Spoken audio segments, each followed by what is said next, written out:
The Cropsey Killer is a boogeyman legend that circulated Staten Island towards the end of the 20th century. The story goes that an escaped mental patient living in the abandoned Willowbrook School's old tunnels kidnapped and murdered children. But the true story is just as haunting. Welcome to Spooky Journaling and Crafts, a channel dedicated to the strange, dark, and mysterious, told in story form over relaxing journaling and crafting content.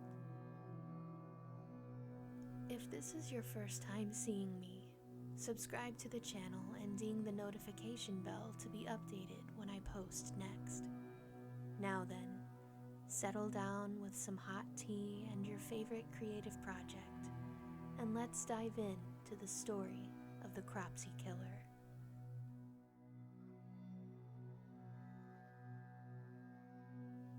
Urban legends delight and terrify us. They supply us with imaginative explanations for real-life experiences or phenomena. Much of the time, these myths are just that, myths. Boogeymen do not really exist. They are merely stories told to children to scare them and excite them. Unfortunately for Staten Island in the 1960s, 70s, and 80s, however, the boogeyman became very, very real.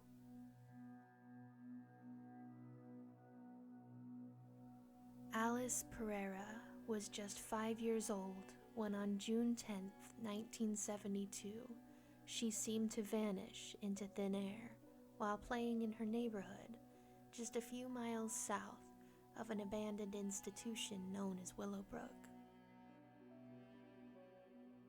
Willowbrook had been a state school run for children with disabilities before it was shut down in the late 1960s for questionable conditions and unorthodox medical practices. Naturally, rumors swirled about the institution. As with any abandoned building, people questioned if it was haunted. Eventually, those whispers became rumors that there was still someone living in Willowbrook, down in the old tunnels beneath the school.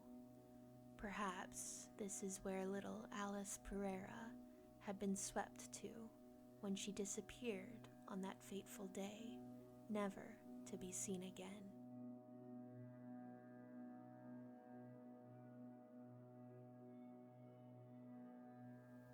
Nine years later, 7-year-old Holly Ann Hughes would go missing, and 2 years after that, 11-year-old Tyahese Jackson disappeared.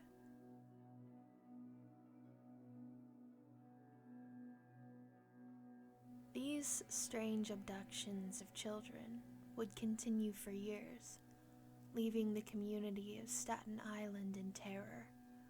Stories of what was surely a maniac serial killer began to circle the island.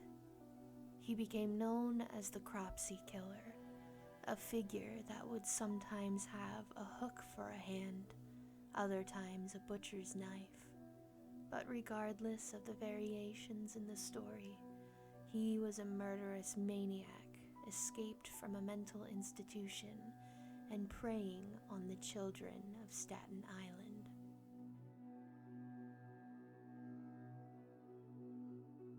What was even more concerning to the people of the community was that the police seemed to have no leads as to where these children had vanished. No one had been arrested, no one had been charged, and young people continued to disappear off the face of the earth.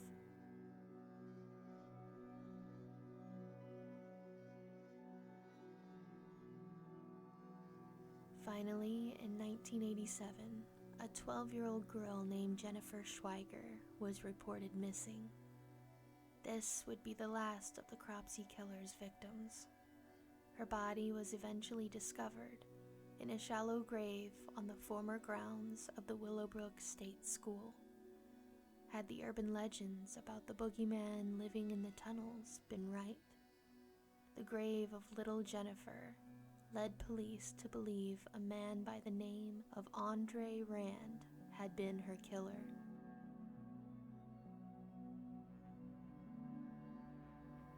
Andre Rand had at one time worked for the Willowbrook State School for Children with Disabilities as a custodian in the 1960s.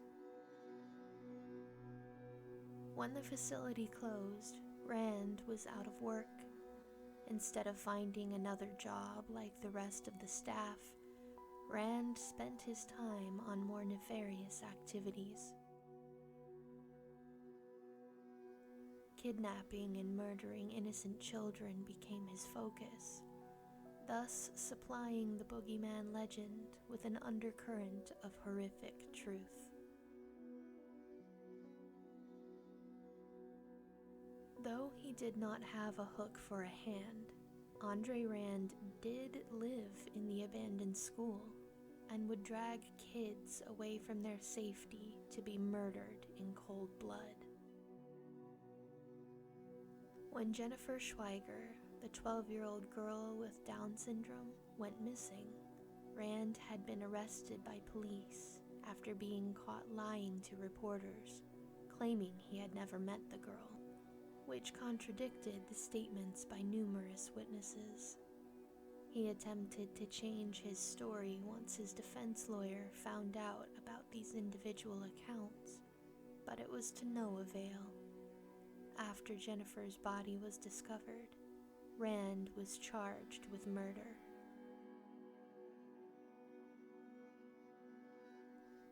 Though a lack of evidence would not convict him of that murder, in 1988 he was convicted with first-degree kidnapping, and in 2004 he was also found guilty of kidnapping Holly Ann Hughes, all the way back in 1981.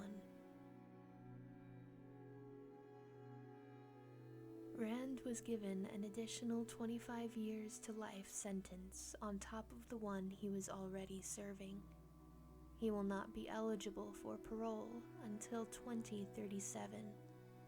Provided he lives that long, he will be 93 years old. Andre Rand continues to claim his innocence to this day, and the bodies of many of his other young victims have never been found. Sometimes, urban legends are not just spooky fiction. Unfortunately, there is often a thread of truth which sparks the frightening stories we have come to know and fear. In the case of the Cropsey killer, this thread of truth was much more than anyone anticipated. What do you think?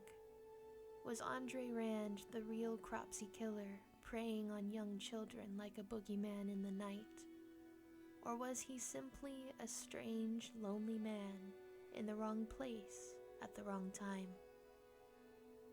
I hope you enjoyed this story. For more spooky content, subscribe, leave a thumbs up, and comment down below for the YouTube algorithm. Thank you for watching, and come back soon, Cryptid.